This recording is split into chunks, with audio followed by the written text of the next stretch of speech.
Hey, I'm Connor. And we're Friend Stream Sports. We're real friends who talk about real sports in real time, and we are really it's really coming into football season, Connor. Oh my goodness, there are so many great things to consider as it relates to football season. Very excited for that. Very excited for all of the things we have going on, and very excited that uh, you know we've already had 1 week of preseason, and we're already getting cuts. We are oof. I am cut about this one. First of all, did you get my game invite? I think I did. I think you did too. I accepted it. Okay. I don't see you. Let's try this.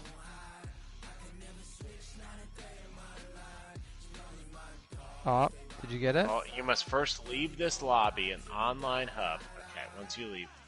Okay.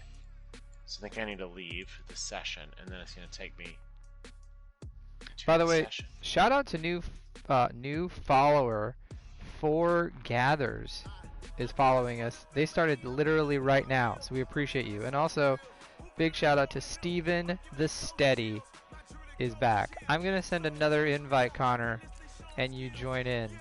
So First leave the online hub. We're just gonna do this thing here. just going back to the main menu. Yeah, I'm going back to the main menu. Yeah. Okay. Main menu.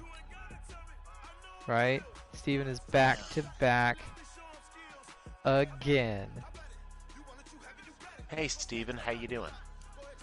Oh man. When Steven and I were in college, for those that don't know, Steven the Steady and I went to college together. There was this video that showed all of Georgia Southern's championships, and they went back to back championship winners, and then they went back to back again, and the again took up the whole screen. So it was a huge moment for us. Steven says he's doing great, Connor. Good. Okay, so many boom. backs. How many backs does it take to go back to back to back to back? It's not how many backs, it's how many agains does it take. Oh, okay. Alright. Oh, this version of the Chargers is way worse than what I saw. Alright, I don't want to be the Chargers. I'm going to be the Dolphins. So Alright, well then I am going to be the Chargers. That's going to come into play later for our viewers and audience out there.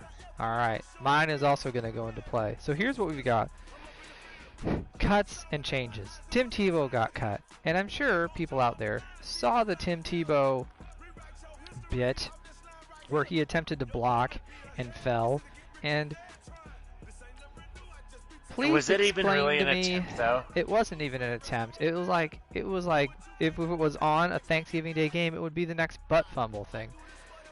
Just someone out there, please explain to me how someone who's never been a tight end called up their old and got to go through training camp and got to go out there and have experience and got to be on the field and do all this stuff. And I know that people in the NFL were a little bit lit up about it when it happened, and I thought of it as a ploy of Urban Meyer just trying to get some leadership in his locker room.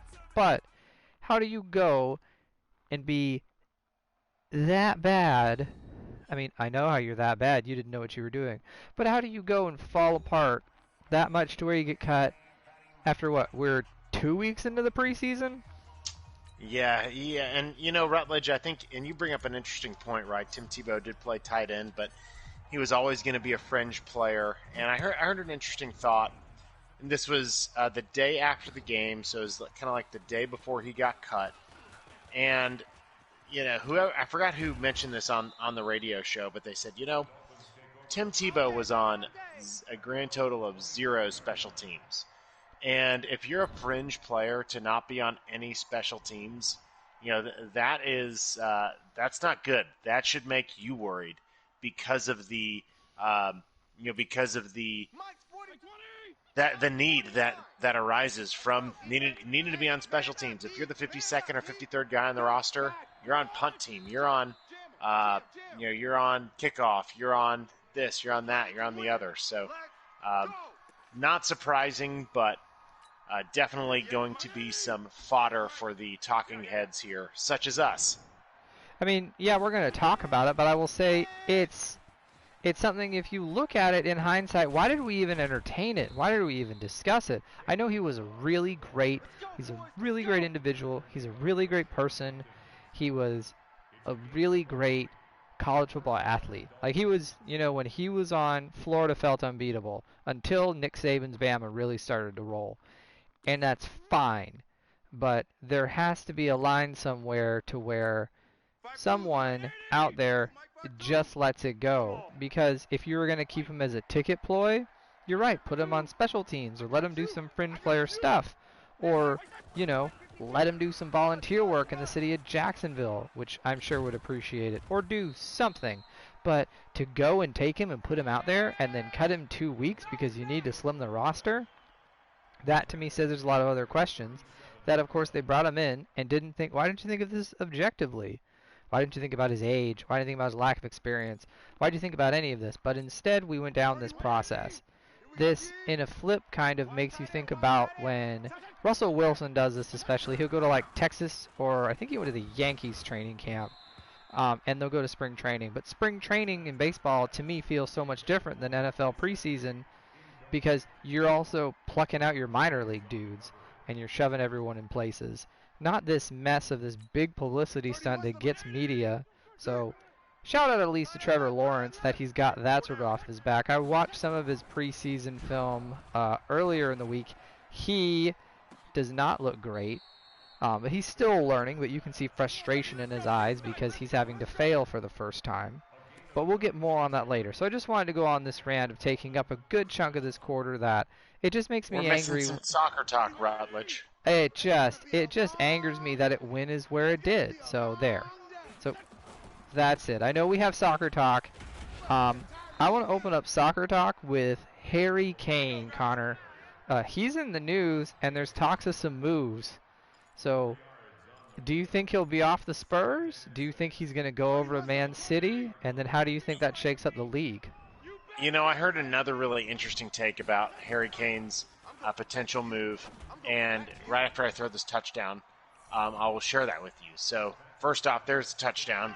And I heard that, one of the things that's really interesting is that Tottenham Spurs owner Daniel Levy is really trying to thread the needle here as it relates to Harry Kane and his move.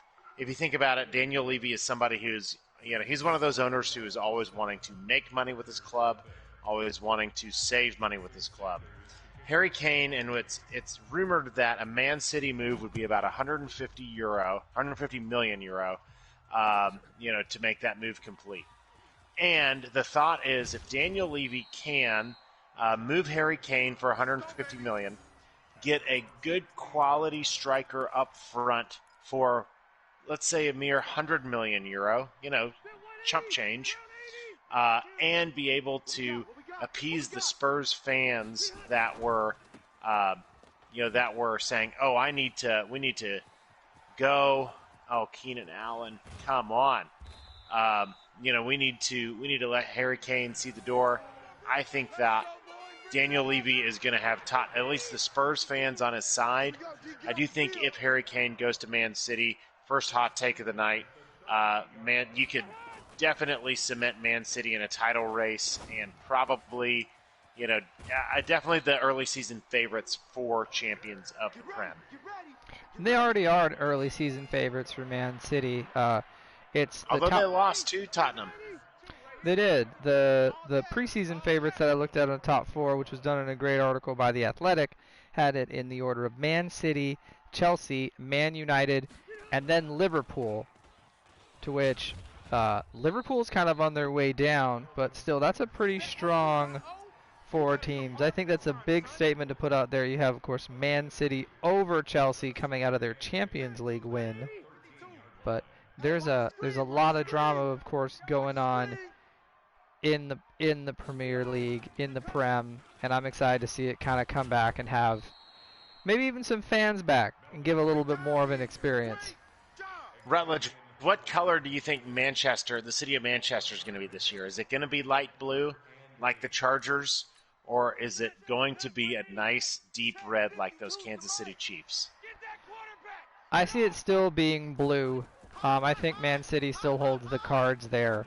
I do not see it first slant of the night. I do not see it going over and becoming a red city yet. I think I think that derby when they play, of course, is always a big deal. I think this year will be even a little bit bigger of a deal, or maybe even a consistent deal. It's a deal, I think, is the point I'm trying to make with this. That that's my opinion. I'll say it. One of the top, at least 5. That's a segment for another show. Sports rivalries in professional sports is the city of Manchester. So, Connor, what color are you painting the city this year? I still think I know we've talked about Messi, so I'm not going to belabor the point. But with that, Pep Guardiola always got a ton of credit in my book. So Manchester City is very strong. They didn't have a great striker for most of last year anyways. Sergio Kun Aguero was hurt. And, so I think that's going to be okay, even if City don't pick up Harry Kane. And I think that they will be able to find a way to create goals and create goal opportunities. With that, Rutledge, there was, as we round out this first quarter here, I don't know if you saw the news of Chelsea getting striker Romelu Lukaku back, but also being able to sell forward Tammy Abraham. So Tammy Abraham, who was once kind of the heir apparent striker for Chelsea, is going to Roma, and Romelu Lukaku is coming back to Chelsea to help them with their goal scoring needs. Oh wow, that's some big moves and some big changes for Chelsea. So we'll see if they have the Champions League outing again this year, or if they're not able to, when they get to Champions League, surmount their way past PSG and their squad. That is, yeah. I mean, I think there's a lot of teams that are going to be asking if they can get past PSG this year. That is for sure. So, Rutledge, before we move on, is there any shout-outs you want to give? Maybe to our fans, maybe to our pod, maybe to our sponsor? Let's give it to all of it. First of all, we want to say thank you for coming out live tonight for Friend Stream Sports. It's Tuesday, 8 o'clock. For those of you that are listening to us on our podcast or YouTube channel, you should come out and you should see us live on Tuesdays. We interact with our fans like good old Steven the Steady.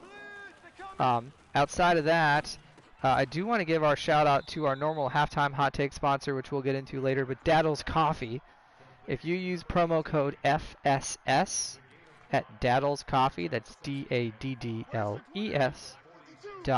you get 15% off.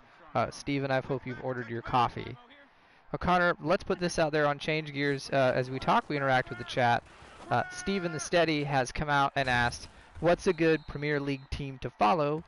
Never really followed it much. So who do you think, if you're someone getting into the sport, of course, we Americans, we always think of Man United, maybe Chelsea, maybe Arsenal. But Connor, who would you recommend as someone to follow? Yeah, I think that kind of always looking at, if you were to take a team from the top 4 from the past year, and maybe just make sure on NBCSN you have their game on. Man City, one of these top 4 teams. Liverpool's always solid. A fan favorite that folks, will from England really like is West Ham United. So those Hammers, and also if you have seen the movie Green Street Hooligans, you'll be very familiar with that song. Another team, if you're looking for sort of a dark horse, would be Newcastle United. So the Newcastle. They are an example of a team that is recognized and seen as a big team in England, although maybe not as big on the national scale. So there's always going to be a strong support for Newcastle, although they might not get all the publicity that, say, a team, one of those teams from Manchester will get. I like, personally, the Wolverhampton Wandering Wolves. That's just a team that I saw, and the first time I watched them on the pitch, I just fell in love. So good old Wolves. Good old Wolves, my man.